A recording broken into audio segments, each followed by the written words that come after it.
Late-night TV turned into political theater last night, but this time the script was torched live on air. Representative Jasmine Crockett didn't just visit the Late Show, she blew the roof off. It was supposed to be a regular sit-down between a rising political figure and a seasoned host, but what played out on screen felt more like a showdown than a conversation.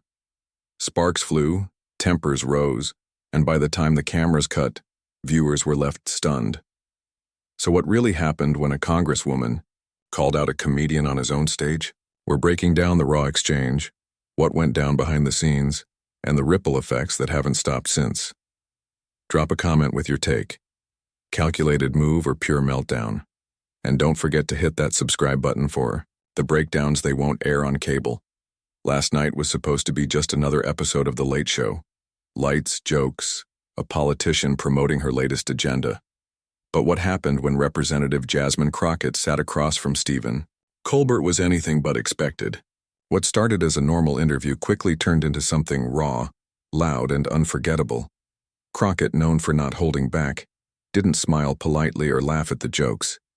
Instead, she pushed back. Hard. And Colbert, usually quick with a comeback, didn't seem ready for the way she flipped the table. Not literally, but close. This wasn't just a clash of personalities. It was something deeper. A showdown between old-school media and a new kind of politician who refuses to play along. Late-night shows are usually tightly planned, even when they feel loose. But last night, the script flew out the window. Producers scrambled. The audience didn't know whether to clap or gasp, and Colbert, one of the sharpest voices in political satire, suddenly looked like he'd lost control of his own stage. This wasn't just an awkward interview. It felt like a moment where the line between host and guest, power and performance, totally broke down. And the fallout? It's just getting started. Jasmine Crockett isn't the type to wait her turn or soften her words. Before she ever stepped onto Colbert's stage, she had already made a name for herself in Congress as someone who speaks plainly, pushes back hard, and doesn't play by the usual rules. A former criminal defense attorney from Texas, Crockett built her career standing up for people who usually don't have a voice. That same energy followed her into politics, sharp, confident, and completely unapologetic.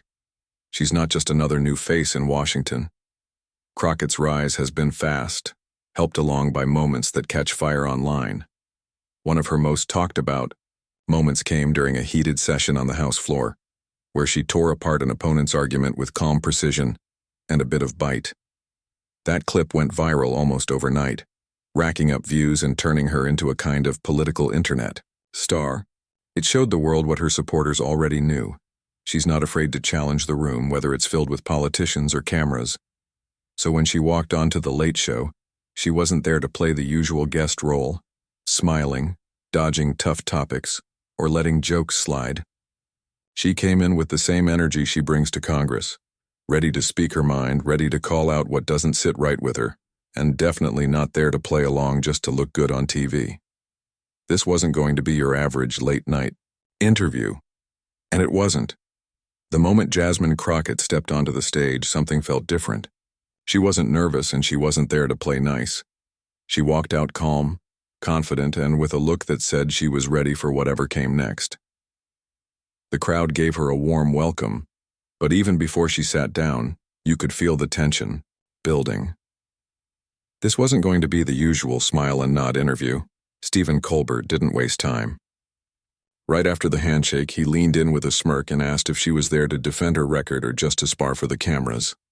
It was a classic Colbert move, teasing, but sharp underneath. Crockett didn't flinch. "Stephen, I don't run," she shot back without missing a beat. The audience reacted fast, some laughed, some just froze. That one line changed the whole tone. Suddenly, it wasn't just a bit for laughs. You could tell the crew behind the scenes sat up straighter. What started as a normal segment was turning into something else entirely. The tension wasn't just on the surface, it was thick in the air. Everyone in that room, including Colbert, realized this conversation was about to go somewhere they hadn't planned. The interview didn't take long to unravel. What started as a tense exchange quickly turned into a full-on verbal battle. After Crockett's sharp "I don't run" comment, Colbert tried to get back in control by playing a clip of one of her viral moments on the House floor. In the video, Crockett was going off on another member of Congress, breaking down his argument with sharp logic and attitude. The audience clapped, but Colbert, still trying to keep the upper hand, leaned back in his chair and said with a smirk, "Impressive, but is there a plan behind all that passion, or is it just noise?" That was the spark. Crockett's expression didn't change much, but her voice came in sharper. She pushed back hard, saying anyone paying real attention would know she's had a plan from day one. Then she turned the heat on Colbert, accusing him of being more focused on punchlines than real issues. "You want laughs, I want change," she said. "That's the difference." The crowd didn't know how to respond. Some clapped, others stayed quiet. A few murmurs rippled through the studio. You could feel people shifting in their seats. This wasn't just uncomfortable. It was turning into something real, something unscripted. Colbert tried to steer things back with another joke, but it didn't land. Crockett wasn't laughing. Instead, she kept pressing, calling out how late-night shows like his often make light of serious issues, while politicians are stuck cleaning up the mess. The tone in the room changed again. This wasn't an interview anymore. It was a challenge, maybe even a call-out. And Colbert, usually the one setting the tone, was now trying to keep up. As the minutes passed, the control shifted. Crockett wasn't just a guest on the show anymore. She was flipping the lens, turning the spotlight on Colbert himself, and the audience could feel it. The usual rhythm of a talk show was gone. In its place was something way more raw. Things really started to come apart when Colbert tried to corner Crockett on something serious. He brought up the poverty rate in her district, asking why she was spending time fighting battles in Congress instead of fixing what was going on back home. It was a hard-hitting question, but it didn't land the way he probably expected. Crockett didn't back down. She called it a lazy way to look at the issue, then pivoted straight into a broader attack on how the system works. "Poverty isn't something you fix with a soundbite," she said. Then she went after tax breaks for the rich, saying the real problem isn't what's happening in her district. It's how the entire system is stacked against people trying to survive. Trying to throw her off, Colbert flashed a fake headline on the screen about an ethics probe tied to her campaign. It was clearly made up, part of the show's usual satire, but Crockett wasn't laughing. "That's a ghost story," she snapped, shutting it down without missing a beat. Then she flipped it. "Let's talk about your big pharma sponsors," she said, staring him down. "Who's paying to keep your version of truth on air?" That's when you could tell things were going off the rails. Colbert's smile faded, and producers backstage started scrambling. People were waving behind the cameras. Stage managers whispered into earpieces, but nothing worked. Crockett wasn't slowing down. She kept going, refusing to let the interview slide back into its regular shape. The control room couldn't hit pause, and the audience was caught somewhere between watching a debate and witnessing a train wreck. The show's usual rhythm was gone, and no one, not even Colbert, seemed to know how to get it back. At this point, the show had fully spiraled out of the usual late-night flow. Producers tried to cut to a commercial break, hoping to cool things down, but Crockett wasn't having it. She looked straight at the cameras and said, "You don't cut away that easy." Her mic stayed on. Her voice didn't drop. She wasn't going to let this moment be edited out or softened for the replay. Behind the scenes, security moved closer to the edge of the stage, but they didn't act. No one wanted to be the person who tried to remove a sitting congresswoman from a live taping. You could see it, the hesitance in their steps, the look on their faces. This wasn't a fan causing trouble. This was someone who holds real power, and she was using it in real time. Colbert tried to get back in control, but he was struggling. The audience was loud now, shouting over each other. Some were cheering Crockett, others were stunned silent.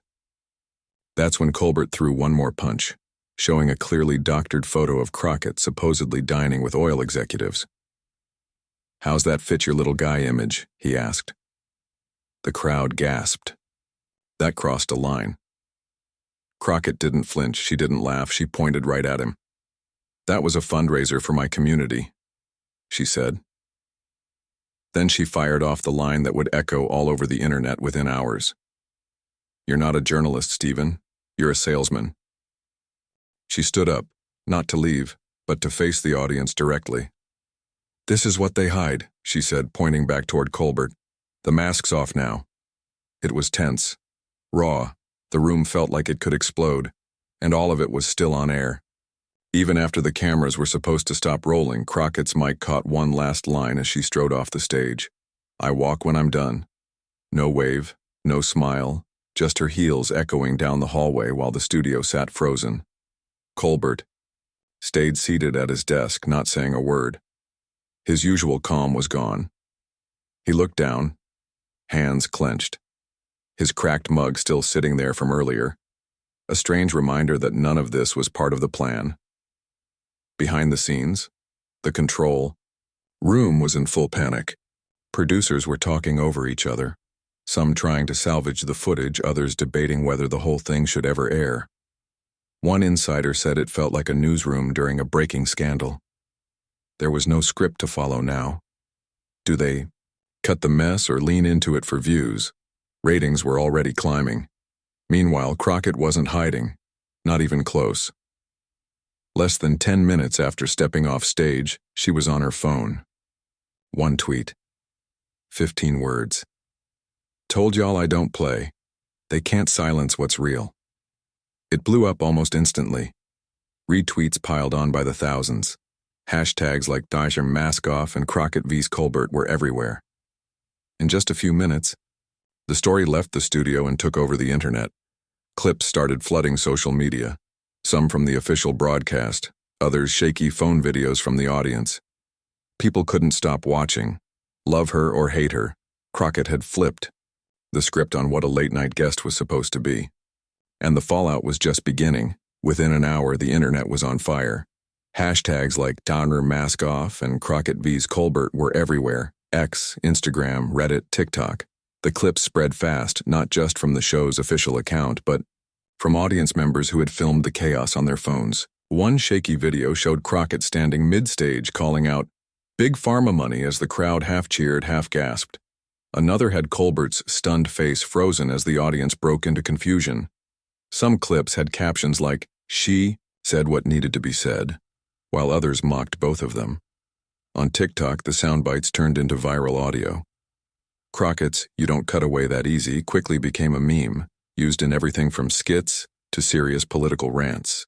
It wasn't just a TV moment anymore. It was culture. Every corner of the internet had an opinion, and they weren't holding back. People lined up in two camps. One side called her a hero, someone finally speaking truth where it's usually just jokes and safe takes. The other side said it was a stunt, pure drama with no real purpose. Debates took over the comment sections. Was she holding media accountable or just chasing clout? Memes exploded. Colbert with a tiny mic and the caption, "Still want a joke?" Crockett photoshopped into Game of Thrones with the line, "I don't run." Even late-night writers started posting cryptic tweets like, "Not all scripts survive live TV." Then came the pundits. From political YouTube shows to primetime news, everyone chimed in. One comment stuck. Late night wasn't ready for a real one. They built the stage and she lit the match. Whether people loved her or hated her, no one could ignore her, and late night would never look the same again. Was the showdown on The Late Show something Jasmine Crockett planned? Or did it just happen in the heat of the moment? It's hard to say, but either way, she was quick to turn it into an opportunity. Within hours of the clash, rumors started, swirling that she might appear on a rival talk show, perhaps to double down on everything she said to Colbert, or to continue calling out the media for their bias. Her political allies were quick to rally behind her, calling her real and authentic in a world full of scripted speeches and controlled narratives. One thing that couldn't be ignored were the ethics probe accusations that Colbert threw at her during the interview. They were completely made up for the show, but the question remained, why didn't she deny them more forcefully? Some speculated she let the rumors hang in the air intentionally, keeping the conversation going. After all, controversy is often the quickest way to stay in the public eye, and Crockett was fully aware of that. In the days following the incident, chatter about a potential 2026 Senate run grew louder.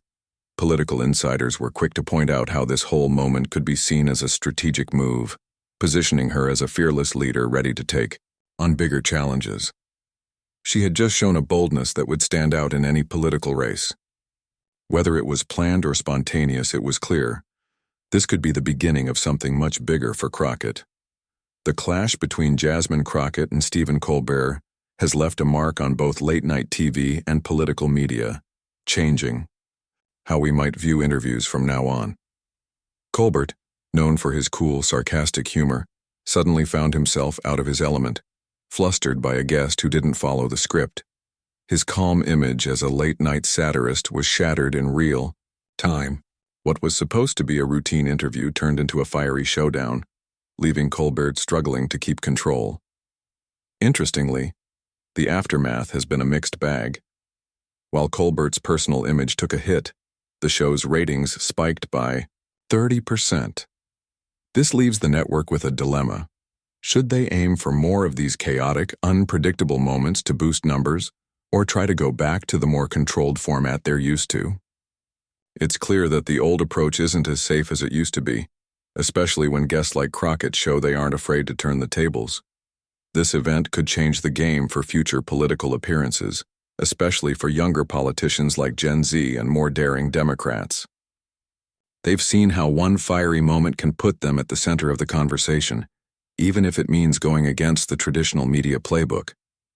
For politicians, it's a wake-up call. They don't have to play by the usual rules to get their message across. If anything, this standoff has shown how fragile the world of media can be when it's challenged head-on. The events on that late show weren't just a heated exchange. They were a cultural moment that turned everything upside down. What started as a regular talk show appearance turned into something much bigger, a challenge to the very way late-night TV operates. When Jasmine Crockett walked onto that set, she didn't just show up to talk. She made it clear she wasn't there to be controlled. Her defiant words, "You don't dismiss me," resonated beyond the studio, striking a chord with people who saw it as a bold stand against the traditional power structures in media. Meanwhile, Stephen Colbert's stunned silence at the end wasn't just awkward. It was a sign that the system, as smooth as it may seem, wasn't prepared for a guest like Crockett. The whole segment exposed how fragile these scripted environments really are, and how things can quickly spiral when someone refuses to play along. So, what happens when the guest takes control? Crockett's confrontation has left us with that question. Maybe, just maybe, the way we think about media, politics, and even talk shows is about to change for good. It's no longer just about entertaining the audience. It's about challenging the rules and making sure your voice is heard. This wasn't just a guest gone rogue, it was a reckoning. As politics crash headfirst into curated entertainment, one thing's clear: the stage won't be the same again. So what side are you on? Drop your thoughts below. Was it truth, chaos, or something in between? And don't forget to subscribe for the stories behind the headlines, unfiltered and untamed. This moment has set the stage for bigger changes ahead, and you'll want to stay in the loop for what happens next. The conversation is just getting started.